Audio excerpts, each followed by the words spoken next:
अस्सलाम वालेकुम नाज़रीन, मैं हूं ज़मीर हैदर और आप देख रहे हैं प्रोग्राम पब्लिक पल्स। नाज़रीन, आज 12 रबीउल अव्वल सरदारुल अंबिया हज़रत मोहम्मद सल्लल्लाहु अलैहि वसल्लम की पैदाइश के दिन के हवाले से पूरे मुल्क में इंतहाई अकीदत और एहतराम से मनाया गया।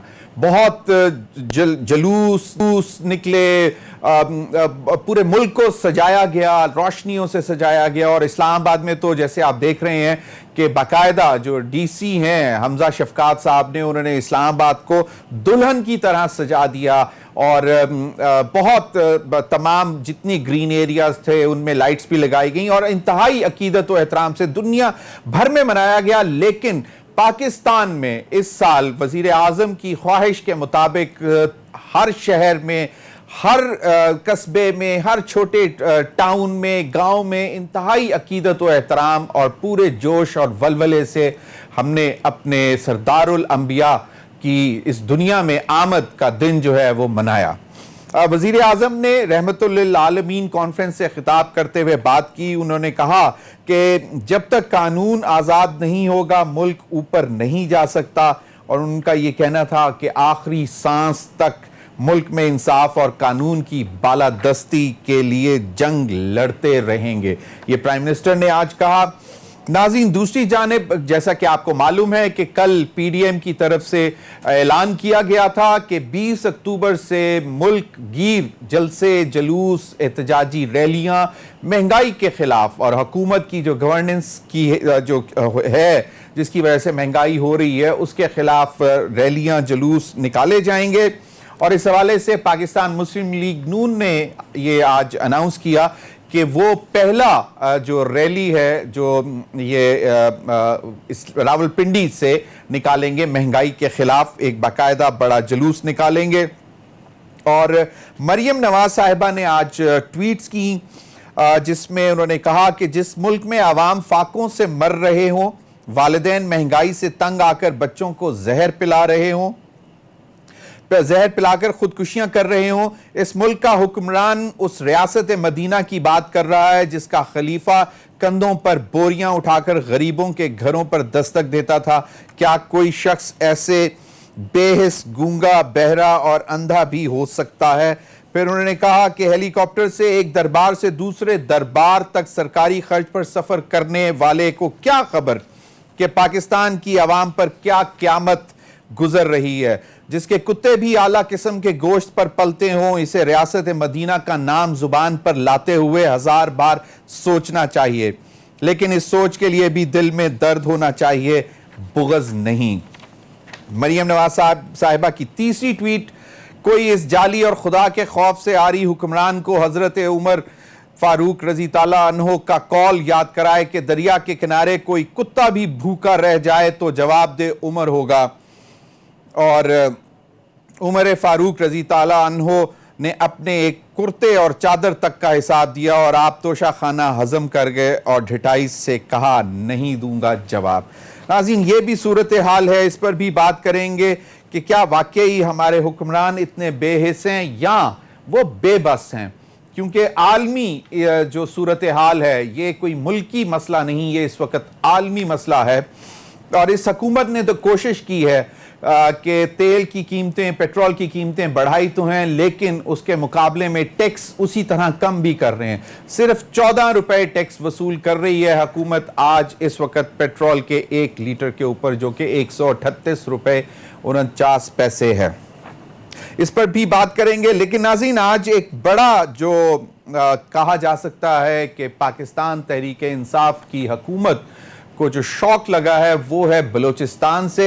वजीर आला जाम कमाल साहब के खिलाफ इस वक्त 36 अराकीन इकट्ठे हो चुके हुए हैं, जिसमें नाराज लोग भी हैं जो हुकूमती साइड के थे और अपोजिशन के लोग भी हैं। और कहा यह जा रहा है कि कल जब ये तहरीक अदम एतमाद पेश की जाएगी तो उस पर 40 लोगों के सिग्नेचर होंगे और 33 सिर्फ रिक्वायर्ड होते हैं 65 के हाउस में अगर आपने तहरीक अदम एतमाद लानी हो। इस पर भी बात करेंगे। और इस वक्त मेरे साथ मौजूद हैं सैयद नैयर हुसैन बुखारी साहब, अच्छा अभी नहीं है, शौकत बसरा साहब ज्वाइन, अच्छा चलें अजीम, मैं अभी ब्रेक ले लेता हूं और ब्रेक के बाद मैं अपने मेहमानों से तारुफ भी करवाऊंगा और इन तमाम मामला जिनका मैंने जिक्र किया इस पर बात भी करेंगे ब्रेक के बाद।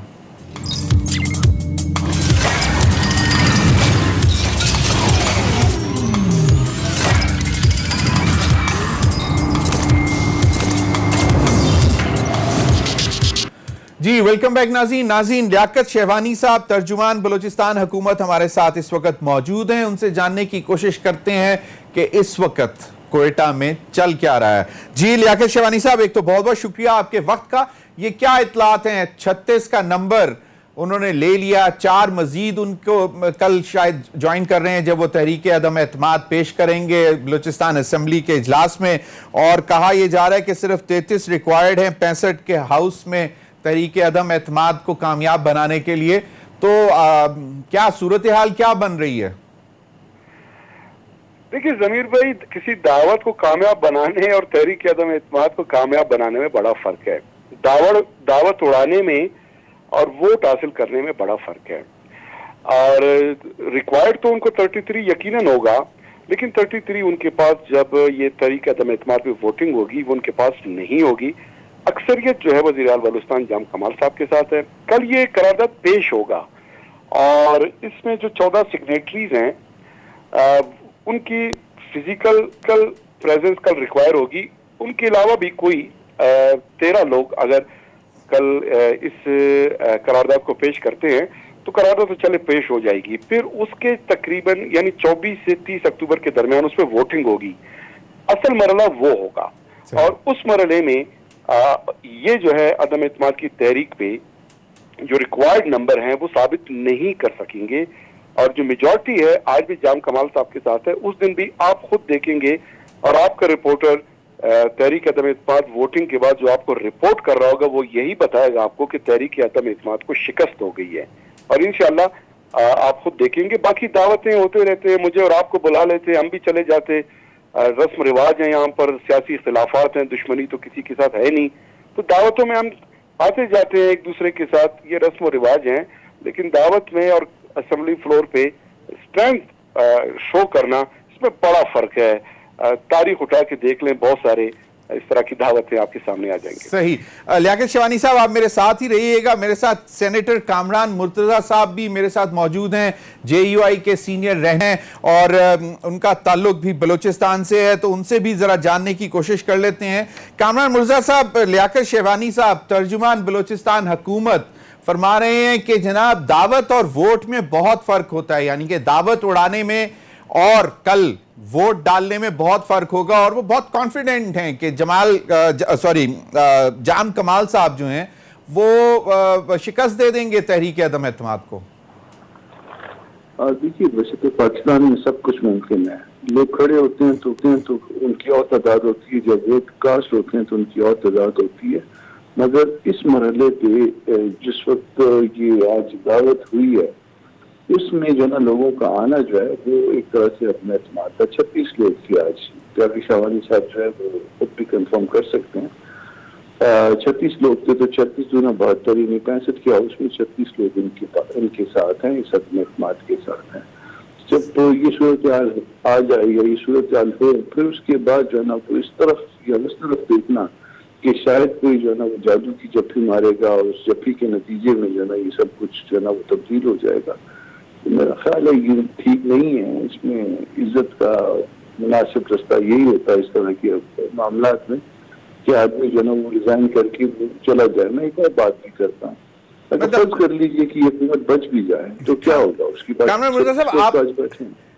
मुर्तजा साहब, आपका ख्याल है कि अगर ये सूरत हाल इतनी गंभीर है तो ये वाकई ऐसा है और इसको सिर्फ एक दावत उड़ाने का नाम नहीं देना चाहिए, क्योंकि तादाद काफी है और क्लेम भी है कि 4 मजीद भी आ जाएंगे। लेकिन आपके चेयरमैन सेनेट सादिक संजरानी साहब भी गए, उन्होंने भी बड़े हाथ पांव मारे, लेकिन वो भी कामयाब नहीं हो सके। और कुछ लोग ये भी कहते हैं कि जी शायद सादिक संजरानी साहब इतने कोई सीरियस नहीं थे जाम कमाल साहब को बचाने के लिए। कुछ हैं, क्योंकि चेयरमैन है आपके वो सेनेट के और आपका ताल्लुक बलूचिस्तान से है, आप वहां की सियासत को भी समझते हैं, तो आपको क्या लगता है कि उनकी कोशिशें कुछ सामने आएंगी? रानी साहब के हवाले से तो मुझे नहीं पता, मगर जाम साहब के साथ जो जो लोग जहाँ जहाँ जाके मिल रहे थे, मुझे पता है, जाती तौर पर मैं जानता हूँ कि वो संजीदा नहीं थे, और वो भी दिल से जो है वो उन लोगों के साथ थे जो आज जो 36 लोग इकट्ठे बैठे। ये मुझे जाती तौर पर पता, और मैं इसके लिए जो है ना, मैं पूरी जिम्मेदारी से बात कर रहा हूँ। अच्छा, सही सही। लियाकत शेरवानी साहब, सेनेटर कामरान मुर्जा साहब का ख्याल है कि जिन लोग अभी तक मिले हैं जाम कमाल साहब को और उन्होंने अपनी सपोर्ट की यकीन दहानी करवाई है, उसमें भी वो कुछ संजीदा नहीं है, तो ज्यादा नंबर जो है वो इस वक्त एंटी जाम कमाल साहब ही है। आप कह रहे हैं कि माशाल्लाह आप बहुत कॉन्फिडेंट हैं कि कल जब ये बाकायदा अमल होगा इसके ऊपर तहरीक अदम एतमाद के हवाले से, जब वोट पड़ेंगे तो हमें शायद कुछ और चीज सामने देखने को मिलेगी। देखिए जमीर भाई, अक्सरियत की आप बात कर रहे हैं कोलिशन पार्टनर्स की, तो अक्सरियत अभी भी जाम कमाल साहब के साथ हैं जो 27 बनते हैं, 14 नाराज अराकीन है। रही बात अपोजिशन की, अपोजिशन तो जाहिर है शुरू से अपोजिशन ही में है ना, पीडीएम की अपोजिशन है, वो तो कभी हमारे साथ नहीं रही। अभी हमारे 14 अराकीन जो है डिपेंडेंट हैं अपोजिशन अराकीन पे, और उन्हीं के आसरे पे हैं। पहले तो अपोजिशन ने अपनी करारदाद पिछले महीने जमा कराई। अगर अपोजिशन इतना कॉन्फिडेंट होता तो वो अपने उस करारदाद से पीछे क्यों हट गए? उन्होंने आगे लगा दिया हमारे नाराज अराकीन को, और उन्हें आगे लगा के उनको सपोर्ट करने की बात कर रहे हैं। तो मैंने तो आपको बिल्कुल वाज़ेह अल्फाज में कह दिया कि अभी भी हमारे साथ इस वक्त भी अक्सरियत है, यानी 14 उधर है तो 27 इधर है। अब बच जाती है अपोजिशन। अपोजिशन में भी कुछ लोगों का ये ख्याल है, चूंकि पीडीएम की अपोजिशन बलूचिस्तान अवामी पार्टी बाप पार्टी और उसके कोलिशन पार्टनर पीटीआई के खिलाफ तहरीक चला रही है, उनके मुखालिफ हैं, आया उनके इस करारदाद को हम सपोर्ट कैसे करेंगे? एक सवाल वो ये उठा रहे हैं। दूसरा, चूंकि बाप पार्टी के अराकीन ने आज भी बताया है कि कोई अतमी कैंडिडेट उन्होंने फ्लोट नहीं किया अभी तक, लेकिन होगा बाप पार्टी से। अगर बाप पार्टी के नेक्स्ट सीएम का कैंडिडेट आ भी जाते हैं तो कामरान मुर्जा साहब से पूछिएगा कि उनकी पीडीएम बाप पार्टी के वजीर आला को सपोर्ट कैसे करेंगे, उसको वोट कैसे देंगे? जो भी नया कैंडिडेट पार्टी को वोट देना है तो यूसुफ रजा गिलानी साहब जब सेनेट में अपोजिशन लीडर मुंतखब हो रहे थे तो बाप पार्टी के 5 सेनेटर्स ने उसको सपोर्ट किया था, जिसके पादाश में पीडीएम ने शोकाज नोटिस दिया पीपल्स पार्टी को और उसको पीडीएम से निकाल दिया।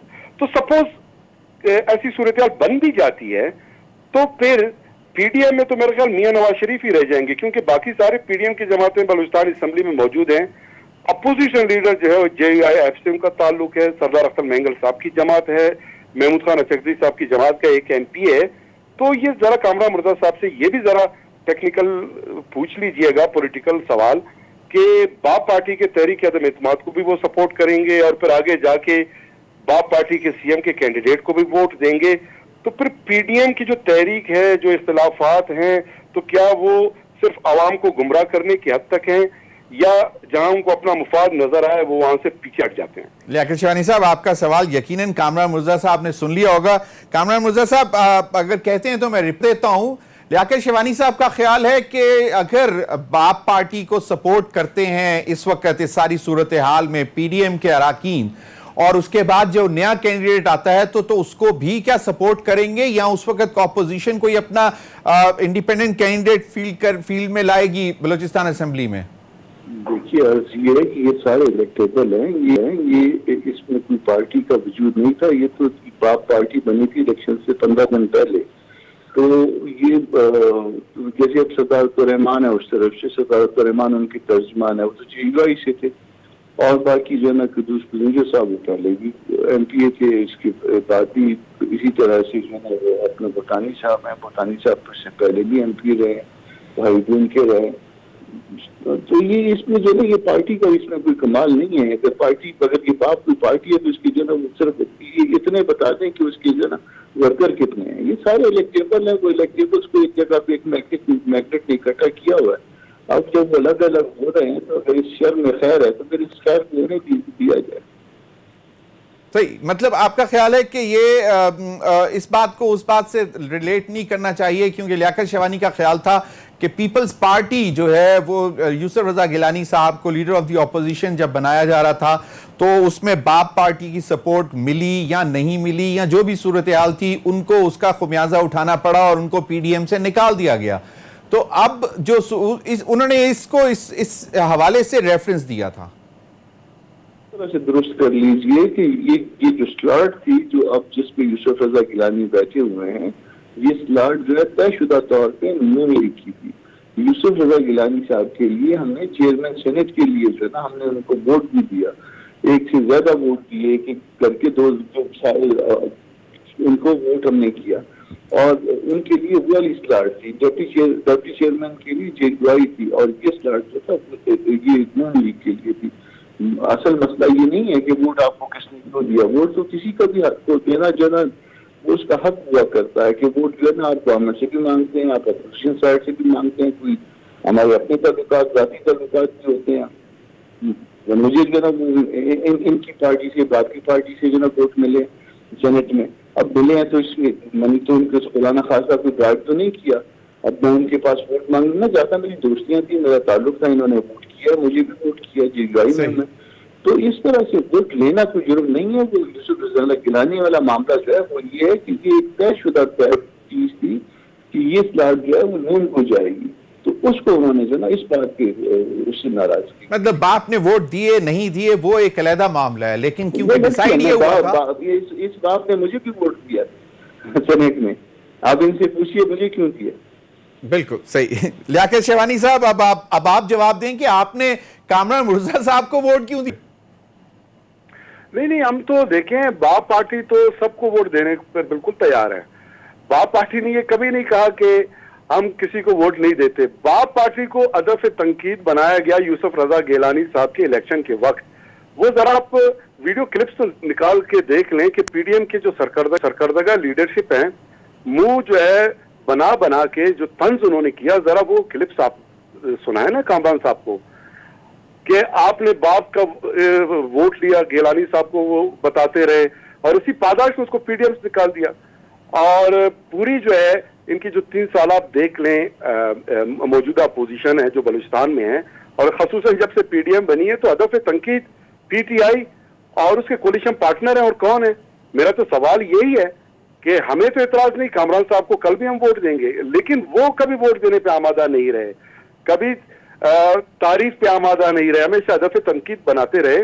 तो गुजारिश ये है कि अब पीडीएम एक तरफ पीटीआई के खिलाफ तहरीक कल से शुरू कर रही है, और कल पीडीएम वाले उसके कोलिशन पार्टनर जिसमें पीटीआई भी हमारे साथ है, पाकिस्तान तहरीक इंसाफ जाम कमाल साहब के साथ खड़ी है, और उसके उसी जमात यानी कोलिशन जो जमात है बाप पार्टी के नाराज अरकान अब कल उनको वोट भी देंगे। फिर कल वो अपना जब वजीर आला का कैंडिडेट लाएंगे, पीडीएम के लोग भी उनको वोट देंगे। ये जो तजादात हैं, जो तफावत है, जो कौल और फेल में तजाद है, मैं वो अब पूछना चाह रहा था कामरान साहब से कि असूल परस्ती, जमहूरियत, जमहूरी बालादस्ती, जमहूरी उसूलों की जो बात की जाती है, ये जुमले कहाँ चले गए? मैंने तो सिर्फ इतनी वजाहत, बाकी मैंने तो इतराज मेरा ये नहीं है, ना मेरा इख्तियार है, भले वो जिसको वोट दे, मैं किसी का हाथ तो नहीं रोक सकता। लियाकत शेरवानी, क्विकली, क्योंकि मैं आपसे फिर इजाजत भी लूंगा, ये कहा जाता है कि पहले जो पिछले दफा जो एक अपसेट हुआ था बलूचिस्तान में, उसके पीछे जरदारी साहब का नाम आ रहा था, तो क्या इस दफा भी कुछ है, या जो इस वक्त पॉलिटिकल सिचुएशन है पूरे मुल्क की, उसमें ये कितना नुकसानदेह साबित हो सकता है कि अगर जाम कमाल वाकई वोट ऑफ कॉन्फिडेंस लेने में नाकाम हो जाते हैं? देखिए, इनस्टेबिलिटी बलूचिस्तान में, पाकिस्तान में, पूरी दुनिया में जमहूरियत के लिए, पार्लिमानी सियासत के लिए, डिलीवरी के लिए, गवर्नेंस के लिए नुकसानदेह रहा है। पाकिस्तान की तारीख भी यही है। बलूचिस्तान में पास्ट में वज़राए आला को मुद्दत पूरा करने नहीं दिया गया, उसका खमियाजा बलूचिस्तान के मफलूकुल आवाम को भुगतना पड़ा। अब भी खुदा न ख्वास्ता ऐसी सूरत हाल होती है तो उसका जो नुकसान होगा आवाम को होगा, और आवामी सफर करेंगे, और पूरे पाकिस्तान पे जाहिर है इनस्टेबिलिटी का इम्पैक्ट तो पड़ेगा, इस बात में कोई शक नहीं है।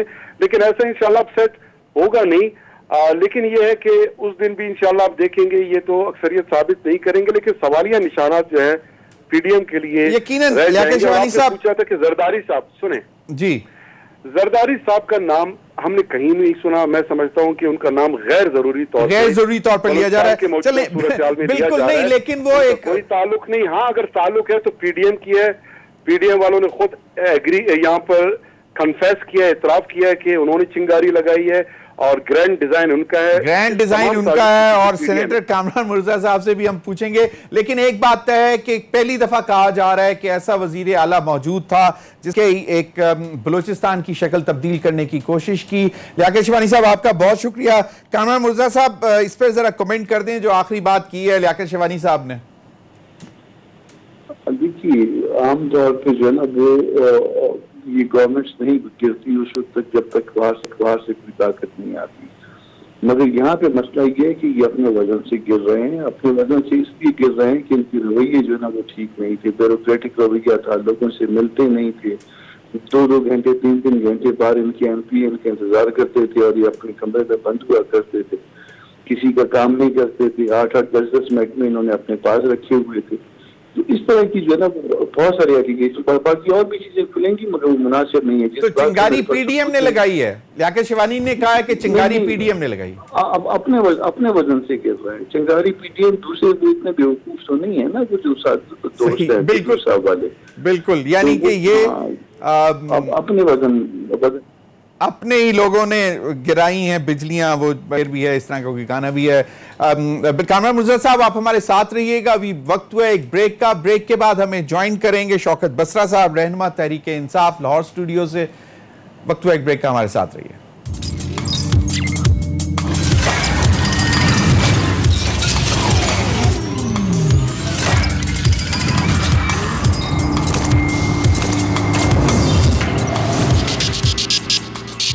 वेलकम बैक नाज़रीन। ब्रेक में हमें ज्वाइन किया शौकत बसरा साहब ने, रहनुमा तहरीक इंसाफ के। बहुत बहुत शुक्रिया शौकत बसरा साहब, आप हमारे साथ लाहौर स्टूडियो में मौजूद हैं।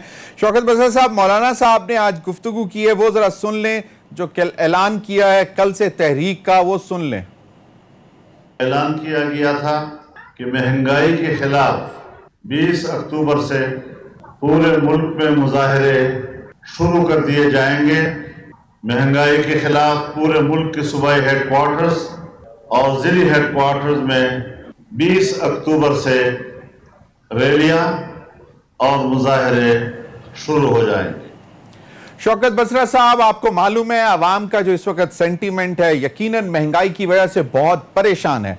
इस पूरे सिनेरियो में पीडीएम की कॉल आ गई है मुजाहिरों की, जलसों की, जलूसों की, एहतजाजी रैलियों की।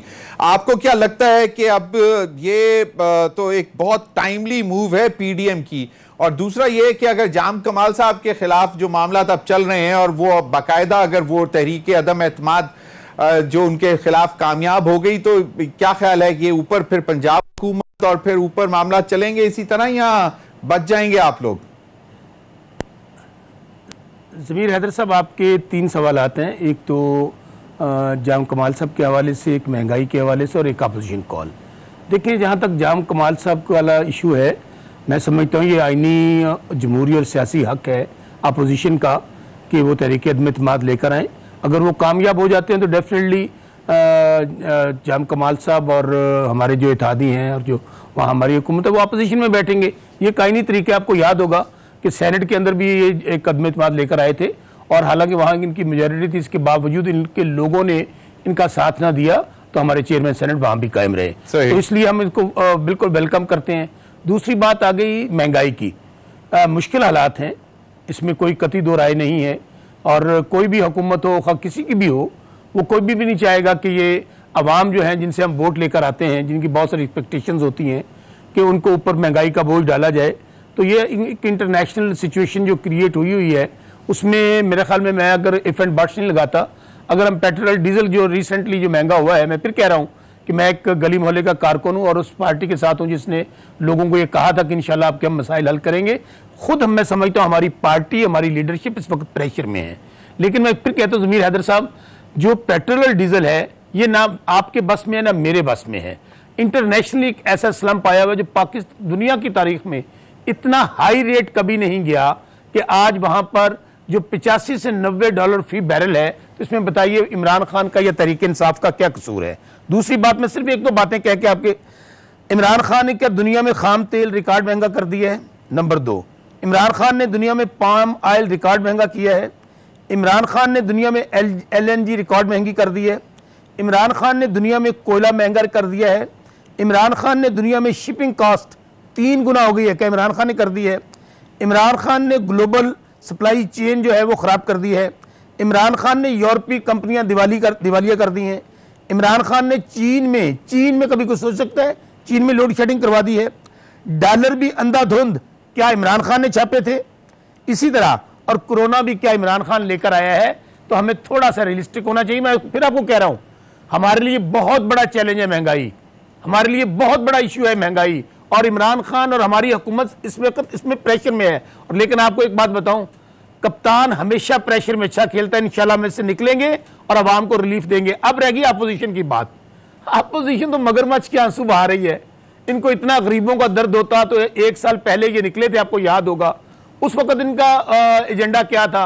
इन्होंने तो कहा था 1 साल पहले मरियम नवाज साहिबा की आज ट्वीट्स बहुत वायरल हुई हैं। मरियम नवाज साहिबा की, उन्होंने कहा कि आवाम फाकों से मर रही है। करने से ज़मीर हैदर साहब, मैं गुजारिश करूं, अगर यही जो अपोजिशन आज जो है, जो 4-4 बारियां ले चुकी है, जितने लोग इनमें से निकाल ले, अगर इनको गरीबों का इतना दर्द होता, इनको अगर बेरोजगारों का इतना दर्द होता, तो ये खुद अरबपति और खरबपति बन गए। कहां से लेकर कहां तक पहुंचे हैं और अवाम गरीब हुई है। क्या इसमें इमरान खान का कसूर है?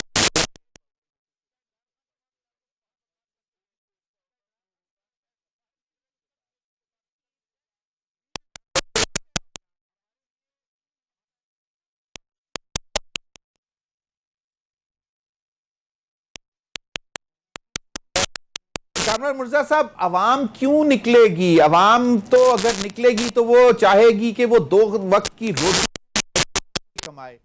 आप लोगों के जलसे, जुलूसों, रैलियों में क्यों निकलेगी?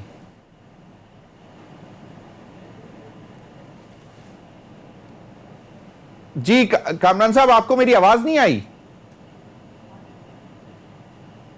कामरान मिर्जा साहब, आवाज आ रही है मेरी? जी जी आ रही है जी।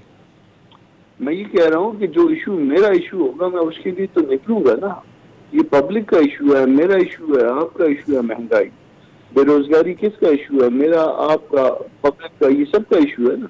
तो जब ये चीजें, जब ये इशू मौजूद है और ये लोगों को इफेक्ट कर रहा है, तो उसके लिए लोग निकलेंगे।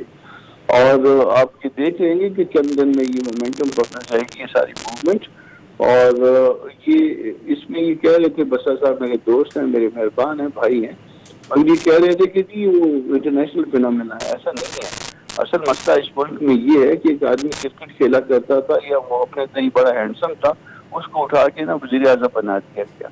अब अगर खाली क्रिकेट खेलने से या हैंडसम होने से कोई वज़ीर आज़म बन गया और उसमें जो है वो कहे कि जी मैं इस मुल्क को अच्छा चला दूंगा, ये